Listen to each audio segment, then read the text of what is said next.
Hello guys, आज देखिए हम 10th क्लास की एक यूनिट स्टार्ट कर रहे हैं। यूनिट नंबर 4 है और टॉपिक का नाम है त्रिभुज। आज हम इसमें देखो आज चैप्टर को स्टार्ट करेंगे और पढ़ेंगे इसमें क्या क्या है। काफी लंबा चैप्टर तो है वैसे ये, और थोड़ा डिफिकल्ट भी लगता है, मगर मेरे ख्याल से डिफिकल्ट नहीं लगना चाहिए। मैं पूरी कोशिश करूंगा समझाने की।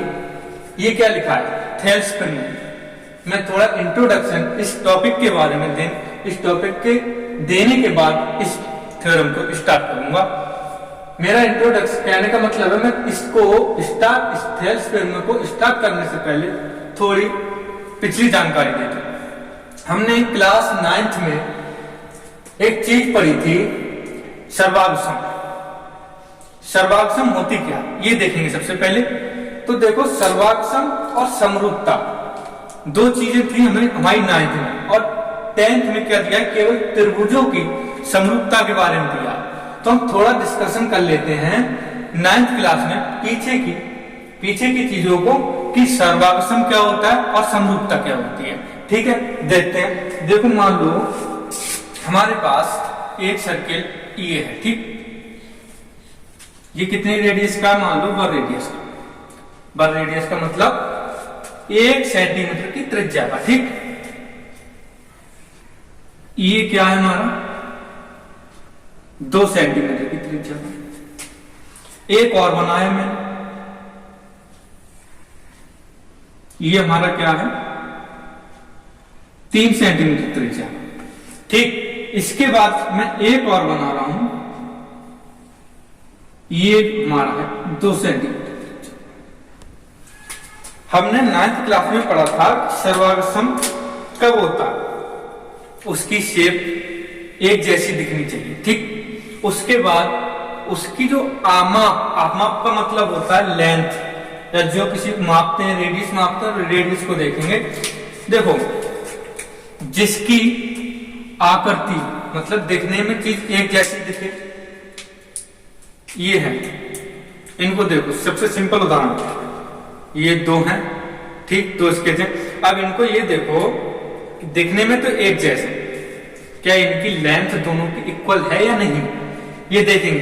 तो देखो, सर्वागसम की कंडीशन क्या थी, सर्वागसम की कंडीशन ये थी कि उसकी आकृति भी एक जैसी दिखनी चाहिए, उसकी आकृति भी एक जैसी दिखनी चाहिए, और उसकी जो आमाप है वो भी समान होनी चाहिए।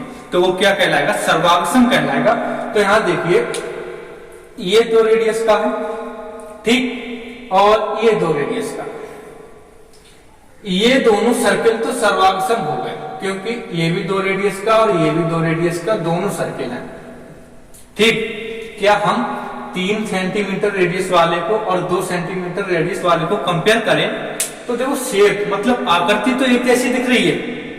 जब आकृति एक जैसी दिख रही है, इनके ध्यान से ये देखो, क्या आमाप मतलब मापन की जो वो है, क्या ये एक जैसी है या नहीं। इसकी 3 सेंटीमीटर, इसकी 2 सेंटीमीटर, तो ये हमारा सर्वागसम नहीं हुआ था। इसके बाद आते हैं समरूप।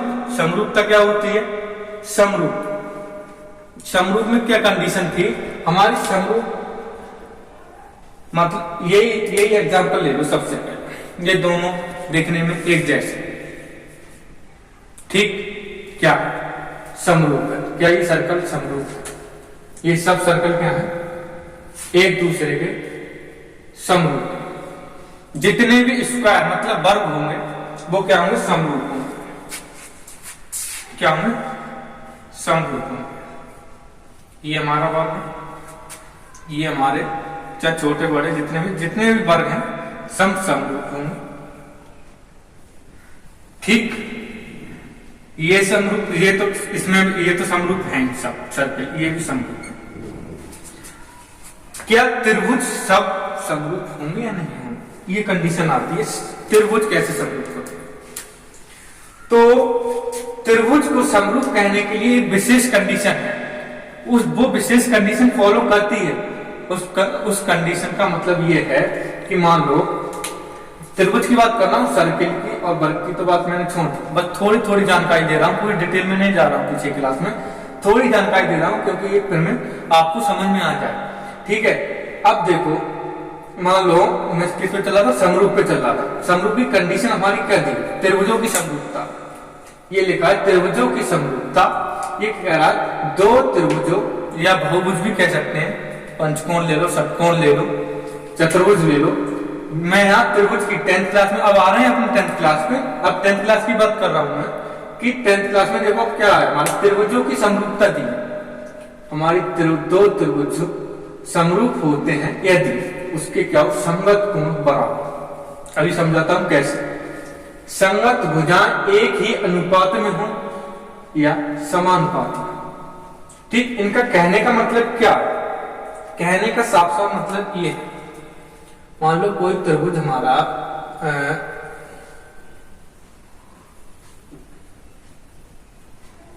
समकोण त्रिभुज की बात कर रहा हूं, ठीक है। ये एक त्रिभुज तुम्हारा ये हो गया, ठीक।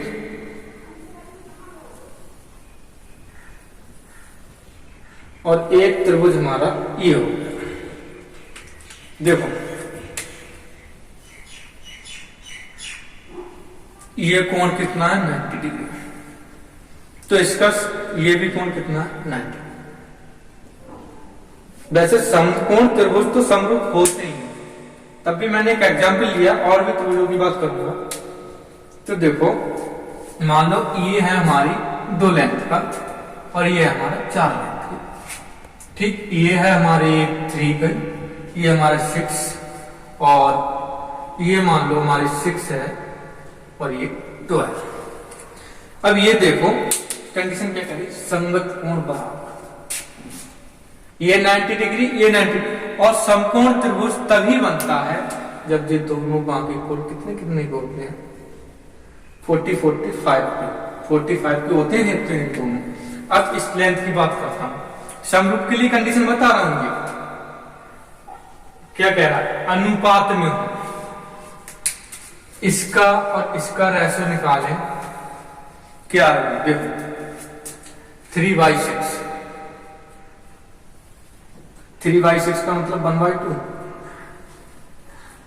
अब इसका और इसका देखना 2/4 का, 2/4 का। इसका भी रेशो क्या आएगा, 1/2 आएगा, नहीं आएगा। इसका देखो 6/12, 1/2।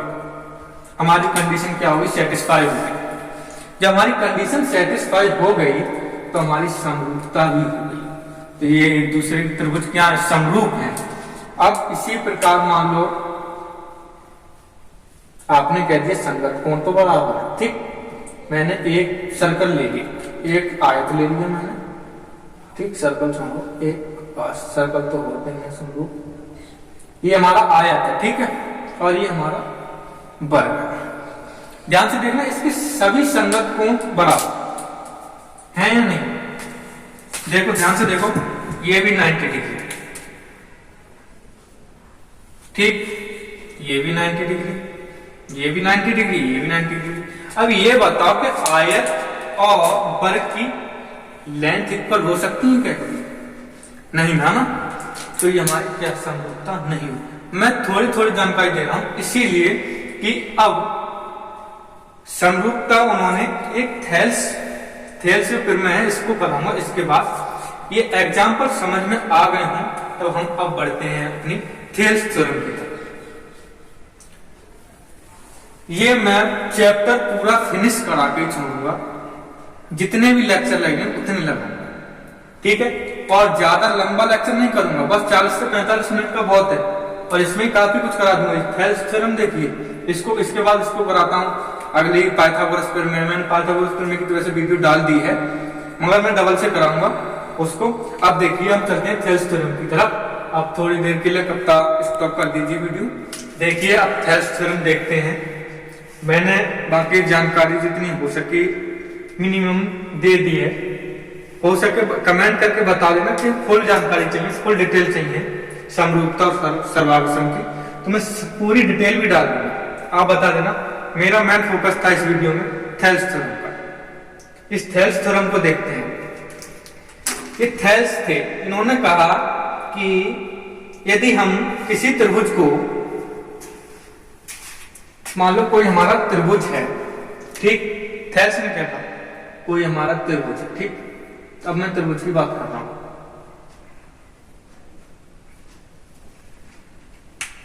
ए बी सी है, ठीक, ए बी सी, ठीक है। उन्होंने क्या कहा, किसी एक रेखा के, किसी एक भुजा के समांतर अंदर एक रेखा खींच दो। मान लो हमने बीसी के समांतर एक रेखा खींच दी,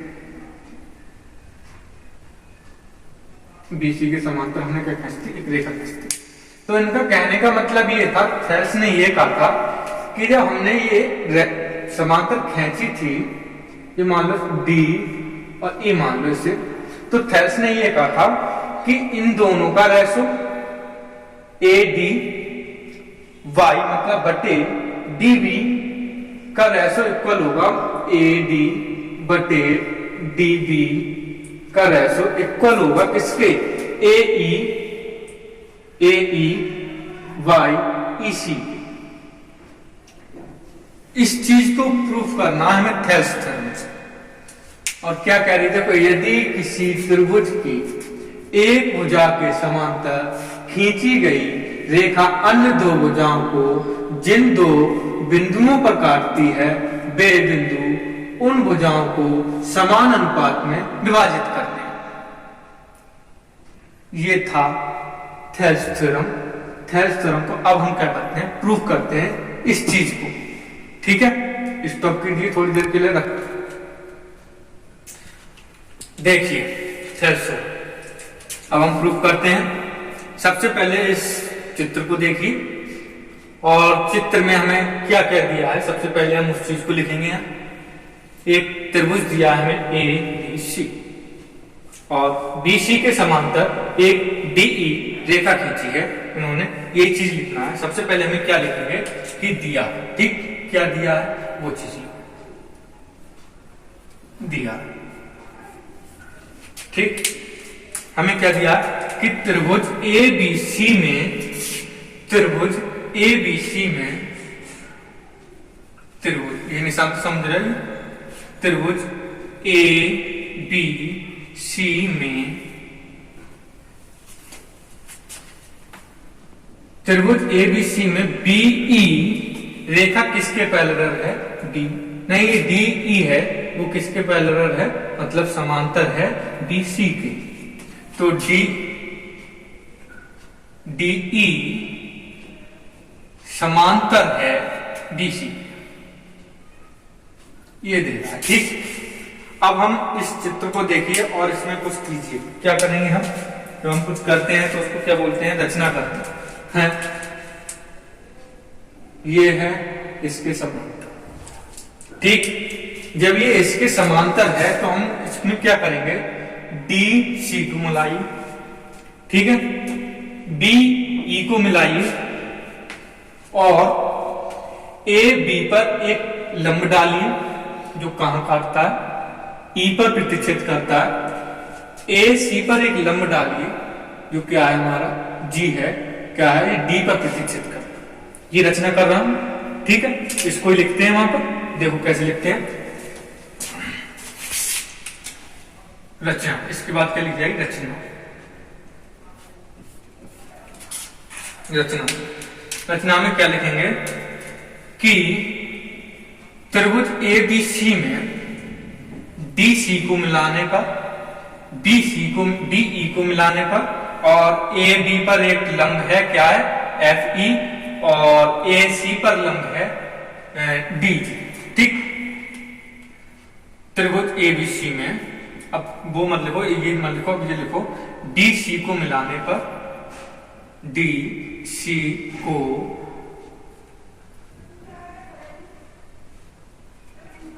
मिलाने पर और बी ई को मिलाने पर, बी ई को मिलाने पर हमें इसमें दो त्रिभुज दिखाई देते हैं। कौन कौन से, एक क्या, बी डी ई, ठीक। और कौन दूसरा कौन सा है हमारा, बी डी ई तो हो गया, फिर सी डी ई, ये दो त्रिभुज बन गए, ठीक। त्रिभुज तो वैसे तो काफी है ये भी ओ बिंदु ले लो तो डी ओ ई हो जाएगा। मैं इनको देख रहा हूँ क्या समकोण बन रहे हैं ना अंदर ही ये। ठीक है, इनको देखो अब ठीक है। अब क्या दो त्रिभुज कौन से लेने का, बी डी ई, ठीक क्रमतल मिलाने पर लिख दिया, इतना ही काफी है। अब देखिए ए बी पर एक लंब डाला मैंने क्या, एफ, ठीक एफ ई लंब किस पर है, ए बी पर है, तो लिखो एफ ई लंब है किस पर, ए बी पर, ठीक है। और ए सी पर लंब कौन सा है, हाँ ये डी जी, ठीक डी जी लंब है किस पर, ए सी, ठीक है। अब हमारी क्या क्या चीज होगी, ये देखिए हमने जो दिया था वो चीज लिख ली, ठीक। फिर उसके बाद जो हमने रचना करी है वो लिख ली। अब उसके बाद अब हमें क्या करना, अब एक कंडीशन लगानी है क्या, और प्रूफ क्या करना, अब लिखना है सिद्ध करना, क्या सिद्ध करना।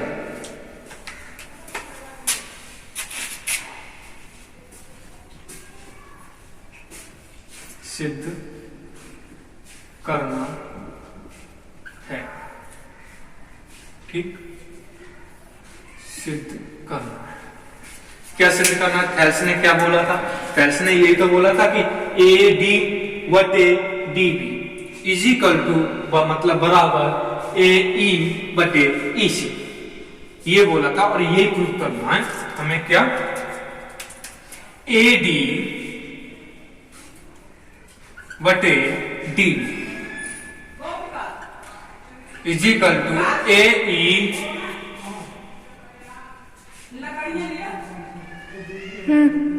ई सी। सिद्ध करना है, क्या सिद्ध करना है, ये तो चीज सिद्ध करनी, ए डी बटे डी बी, ठीक ए ई बटे ई सी, ए डी बटे ए ई बटे ई सी। मैं भी तो कभी कभी गलत बोल जाता हूं, देख रहे ये दोनों अनुपात क्या होने चाहिए, बराबर होने चाहिए, ठीक। अब इसके बाद क्या आती है आप ही बताओ, उत्पत्ति आएगी, उत्पत्ति लिखूं, उपपत्ति, उपपत्ति, ठीक है। उपपत्ति देखते हैं, उपपत्ति में एक काम कीजिए सबसे पहले, क्या बी डी ई का क्षेत्रफल, सी डी ई का क्षेत्रफल बराबर होगा या नहीं होगा, देख के बताओ, होगा ना होगा, होगा, क्योंकि हाफ हाफ बांट रहे हैं दोनों। जब मैंने इसको यहाँ मान लो एक चतुर्भुज है, जब दो विकर्ण खींचे मैंने तो हाफ तो ये बट गया और हाफ ये हो गया, तो इन दोनों के क्षेत्रफल भी तो इक्वल होंगे नहीं होंगे। जब क्षेत्रफल इक्वल होंगे तो वही तो चीज लिखनी है मुझे यहाँ पर। तो सबसे पहले वो देखो त्रिभुज B D E, B D E का क्षेत्रफल बराबर सी डी ई का क्षेत्रफल, सी डी ई का क्षेत्रफल, ठीक ये चीज लिखी। अब आते हैं अपने, अब चलते हैं प्रूफ की तरफ बढ़ते हैं। अब मैं क्या बोलता हूं, ए डी ई को लीजिए, ठीक है, ए डी ई को, इसको आधार मानते हुए त्रिभुज तो बना है, ए डी ई इसको आधार मानते हुए, कलर बदल दूं, चलो इसी यही चलने दो, इससे अच्छा दिखाई देता हुआ, त्रिभुज ए डी ई का क्षेत्रफल, त्रिभुज का क्षेत्रफल तो पता ही होता होगा कि 1/2 आधार बोला, ऊंचा। मैंने ये लंब क्यों डाले, इसी वजह से डाले हैं, ऊंचाई की वजह से। यहां से ऊंचाई ज्ञात नहीं लगा सकते कि क्या ऊंचाई है इन त्रिभुजों की। अभी बता रहा हूं का क्षेत्रफल 1/2, मैंने कहा इसको आधार मानते हुए AD इंटू इसकी ऊंचाई क्या होगी त्रिभुज की। कौन सा त्रिभुज देखना है ये देखो। सबसे पहले मैं किसको पकड़ रहा हूं, इसको। इसमें ये ऊंचाई है, ये कैसा दिखाई दे रहा है आपको पता है, ये त्रिभुज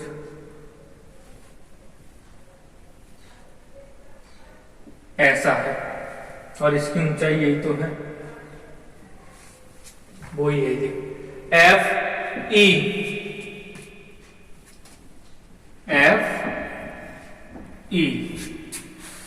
ठीक। अब देखिए एक चीज का क्षेत्रफल हो गया, इसको इक्वेशन नाम दे दीजिए समीकरण 1। ठीक। अब देखो BDE में अब इसका क्षेत्रफल ज्ञात करते हैं। ठीक। त्रिभुज BDE का क्षेत्रफल 1/2, इसको आधार मानते हुए DB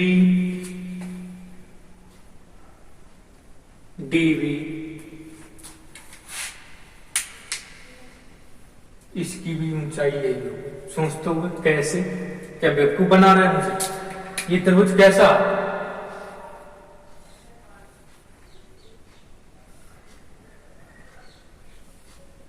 ऐसा ही तो है। कह रहा हूं इसकी ऊंचाई किधर है, इसको आगे बढ़ाइए यहां से और इस पर एक लंब डाल दीजिए तो इसकी ये ऊंचाई त्रिभुज। यहां से त्रिभुज की ऊंचाई ज्ञात नहीं कर सकते कितनी ऊंचाई है, यहां से लंब डाल के हमें पता चल गया कि इसकी ऊंचाई कितनी है, तो वही चीज लिखेंगे FE।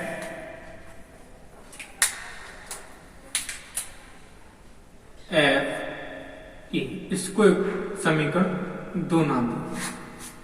ठीक। अब पहली समीकरण को दूसरी समीकरण से भाग कीजिए। ठीक है। समीकरण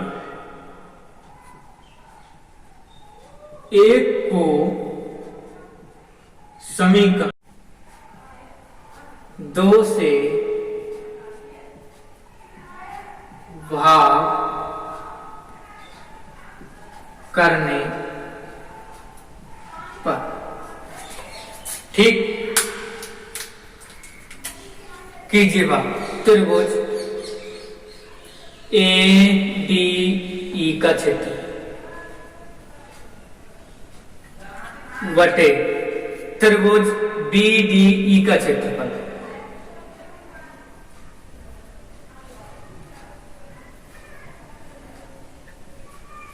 equal 1/2 AD cross FE upon 1/2 cross DB cross FE। इसमें हमें क्या करता करता हुआ दिखाई दे रहा है, इससे ये तो हमारा क्या बच रहा है AD बटे DB। इसको इधर पहुंचा दीजिए। मैथमेटिक्स तो समझ में आ रही होगी ना। तो देखिए त्रिभुज ADE का क्षेत्रफल बराबर AD बटे DB। AD बटे DB इंटू, इसको इधर पहुंचा रहा हूं ना, तो त्रिभुज BDE का क्षेत्रफल BDE का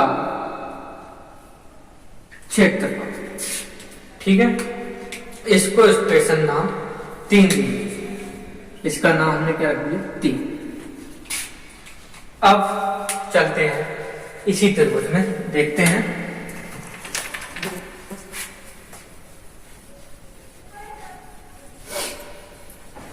अब सबसे पहले इसी त्रिभुज को पकड़ेंगे। अब आधार किसको मानेंगे? अब आधार ए ई को मानेंगे। ठीक है, अब आधार किसको मानेंगे? ए ई को मानेंगे। फिर कौन से त्रिभुज पकड़ेंगे हम? फिर ये पकड़ेंगे सी डी ई का क्षेत्रफल।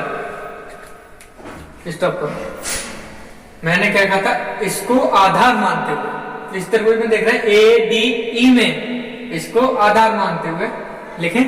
देखो, अब पेन का कलर चेंज कर रहा हूं। त्रिभुज ए डी ई का बहुत डिस्टर्ब कर रहा है। ठीक है, त्रिभुज ए डी ई में, ठीक, त्रिभुज ए डी ई का क्षेत्रफल 1/2 गुणा, मैंने किसको बताया आधार मानते हुए? ए ई को, तो ए ई इधर से लंब क्या इस पर? ये है, तो हम डी जी लेंगे इस पर, डी जी। इसको इक्वेशन नाम दी गई थी 4। ठीक, अब देखो, अब किस में देखेंगे? इसके बाद सी डी ई में, सी डी ई में देखो, त्रिभुज सी डी ई का क्षेत्रफल 1/2, इसको आधार लेंगे ई सी इंटू, इसको नापेंगे तो इस पे लंब ये है इस वाली भुजा पर, तो ये क्या होगा? D G, D G. कोई गलती हो जाए तो माफ कर देना, क्योंकि आज डिस्टर्ब थोड़ा ज्यादा हो रहे हैं यहाँ। ठीक, समीकरण 4 को समीकरण 5 से डिवाइड कीजिए, भाग कीजिए। समीकरण 4 को समीकरण 5 से भाग करने पर, ठीक है, इसी साइड लिख दे रहा हूं। त्रिभुज ए डी ई का क्षेत्रफल, ठीक, त्रिभुज ए डी ई का क्षेत्रफल वटे त्रिभुज, तो देखिए त्रिभुज ए डी ई का क्षेत्रफल वटे त्रिभुज ए सी डी ई का क्षेत्रफल, सी डी ई का क्षेत्रफल वटे 1/2 गुणा ए सी इंटू डी जी, 1/2 गुणा ई सी इंटू डी जी।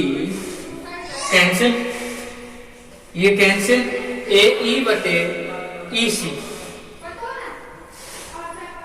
ए ई बटे ई सी, इसको फिर इधर पहुंचा दीजिए। तो त्रिभुज ए डी ई का क्षेत्रफल इज इक्वल टू ए ई बटे ई सी, ठीक, और ये इधर पहुंचा रहा हूं, तो त्रिभुज इंटू त्रिभुज सी डी ई का क्षेत्रफल, ठीक है। इसको इक्वेशन नाम दे दीजिए 4, नहीं 4 तो दे चुके हैं, 5 भी दे चुके हैं, 6।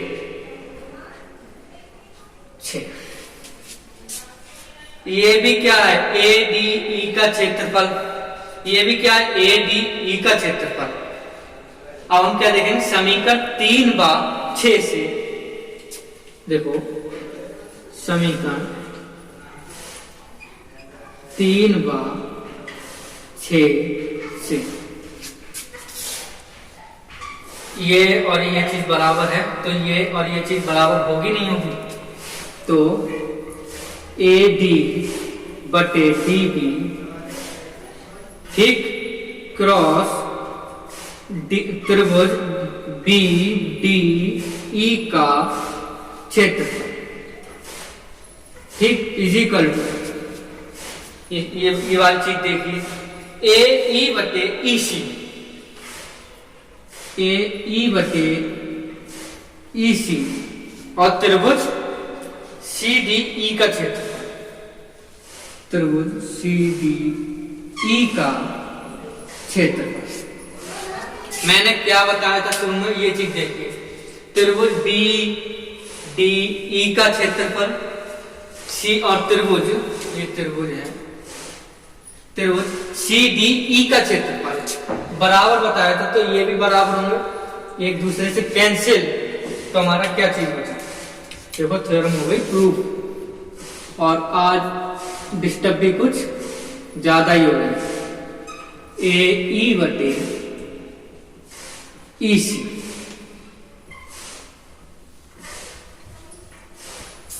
ये चीज देखिए और ये चीज देखिए, यहां से लेके चले, ये चीज प्रूफ कर दी। जहां कहीं पर भी समझ में ना आया हो कमेंट करके जरूर बताना, कोई मिस्टेक भी हो सकती है, क्योंकि आज मैं डिस्टर्ब बहुत हुआ हूँ वीडियो बनाते समय, क्योंकि शोर शराबा कुछ ज्यादा ही है आज। और हम अगली नेक्स्ट वीडियो में मिलेंगे इससे आगे के, ये चैप्टर हमारा कंटिन्यू रहेगा, ठीक है। यदि वीडियो पसंद आई तो लाइक जरूर करना, बस इतनी मेहरबानी करना, इससे मोटिवेशन होता है, बस कुछ नहीं, ठीक है। फिर मिलते हैं नेक्स्ट वीडियो में इसके अगले लेक्चर के साथ। Thank you.